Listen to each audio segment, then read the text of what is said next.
मेरा नाम है विवेक और मैं पटना यूनिवर्सिटी में पढ़ाई कर रहा था। पापा की तबीयत लंबे समय से खराब थी। फेफड़ों की बीमारी ने उन्हें बिस्तर से बांध दिया था। घर में कमाने वाला कोई नहीं बचा था। मां का चेहरा हर दिन थोड़ा और थका हुआ लगने लगा था, जैसे जिंदगी उसकी हड्डियों में घुसकर उसे धीरे धीरे तोड़ रही हो।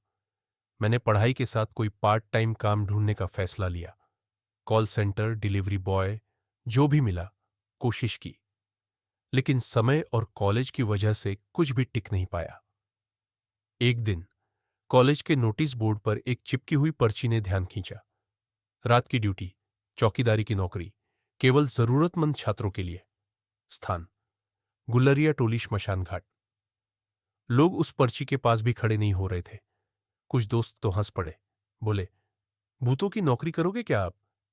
लेकिन मेरे लिए वो बस एक नौकरी नहीं थी। वो मेरे पिता की दवाइयों, मां की आंखों के नीचे के गहरे गड्ढों और मेरे टूटते सपनों की आखिरी उम्मीद थी। शाम को साहस करके वहां गया। एक बूढ़ा चौकीदार मिला। नाम था हरिद्वार यादव।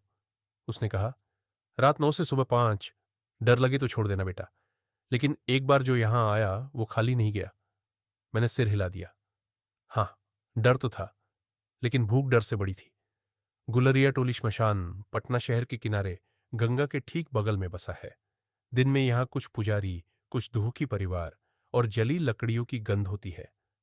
लेकिन रात में यहां सन्नाटा भी सांस लेने से डरता है। पहली रात मेरी ड्यूटी शुरू हुई।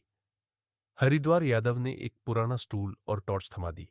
बोले, बीच वाली चिता का ध्यान रखना, वहां कुछ साल पहले एक घटना हुई थी। मैंने ज्यादा कुछ नहीं पूछा। टॉर्च जलाकर चुपचाप बैठ गया। रात के 12 बजे के आसपास कुछ अजीब सा लगा, जैसे कोई बहुत हल्के पांवों से चल रहा हो।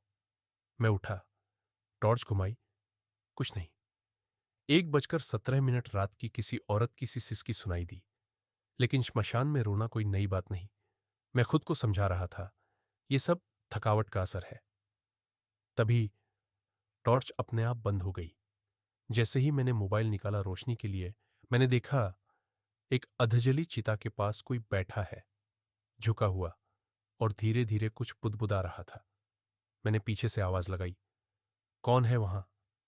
वो हल्की सी रुक गई, फिर सिर घुमाकर मेरी तरफ देखा। उसकी आंखें सीधी चमक रही थीं और उसके होठों से मांस टपक रहा था।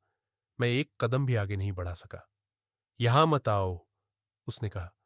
यहां अब कोई नहीं जलता, अब सिर्फ मैं जलता हूं हर रात। और फिर वो चिता अपने आप जल उठी, बिना किसी लकड़ी या आग के। मैं भागा, स्टूल वहीं छोड़कर। पीठ से पसीना बहता रहा। हरिद्वार यादव अगले दिन बोला, मैंने तुझे समझाया था, उस जगह एक आदमी को जिंदा जलाया गया था। उसके घर वालों ने, क्योंकि वो तांत्रिक था। अब उसकी आत्मा खुद को हर रात फिर से जलाती है, लेकिन अब अकेले नहीं रहना चाहती। अगले रात घर से निकलते वक्त मां ने मेरा माथा चूमा। बेटा, बहुत थक गया होगा तू, चल कोई और काम देख लेना, उन्होंने कहा। लेकिन मुझे उनकी आंखों में चिंता से ज्यादा भरोसा दिखा, और मैं वही भरोसा था में फिर से श्मशान लौट आया। रात के 2:08। एक बूढ़ा आदमी श्मशान में दाखिल हुआ। उसने धोती पहनी थी, लेकिन चेहरे पर कोई भाव नहीं था। मैं आगे बढ़ा, बाबा, इतनी रात को कोई नहीं आता, कोई अंतिम संस्कार नहीं हो सकता। वो रुका, मुझे देखा। तेरा अंतिम संस्कार बाकी है बेटा। मैं पीछे हट गया। आवाज में इतनी ठंडक थी, जैसे किसी बर्फ के कमरे में सड़ा मांस हो। वो सीधे उस अधजली चिता की ओर बढ़ा, जो अब एक मंदिर जैसी दिखने लगी थी। राख और हड्डियों से बनी एक आकृति। औरत की आवाज फिर से गूंजी, अब मुझे नया साथी चाहिए, जो हर रात मेरी आग जलाए। और फिर वही दृश्य दोहराया गया। चिता अपने आप जल उठी। उस बूढ़े ने खुद को उसमें झोंक दिया, लेकिन चीखा नहीं। मैंने भागना चाहा, लेकिन मेरे पैरों के नीचे जमीन नरम हो गई थी, जैसे राख के नीचे कुछ सांस ले रहा हो। तभी हरिद्वार यादव की चीख सुनाई दी, विवेक, भाग! वो सिर्फ जलती नहीं, वो चिता तुझे बुला रही है, ताकि तू उसकी आग जिंदा रखे। मैंने हिम्मत जुटाई, एक भारी लकड़ी उठाई और उस जलती चिता के बीच जाकर राख को तोड़ना शुरू कर दिया। उस चिता के बीच एक तांत्रिक की अधजली लाश थी। आंखें खुली, होंठ हिल रहे थे और सीने से एक लड़की की चूड़ियां बंधी थी। वो बोला, उसने मेरा अपमान किया, गांव वालों ने जिंदा जला दिया। अब हर रात एक नया शरीर चाहिए ताकि मैं उसे फिर से याद दिला सकूं कि मैं अमर हूं, मेरी आग अमर है। मैंने आंखें बंद की और पूरी ताकत से लकड़ी उस सिर पर मारी और भाग निकला। अगले दिन मैंने नौकरी छोड़ दी। अब मैं रात को कभी नहीं सोता। श्मशान की राख से आज भी वो आवाज आती है, एक रात और रुक जाता, तू मेरी आग बन जाता।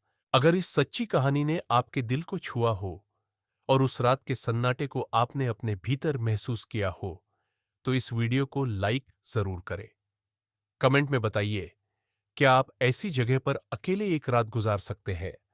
और अगर आप भी उन लोगों में हैं जो डर को समझते हैं, महसूस करते हैं, तो इस चैनल को सब्सक्राइब जरूर कीजिए, क्योंकि अगली कहानी आपकी नींद छीन सकती है।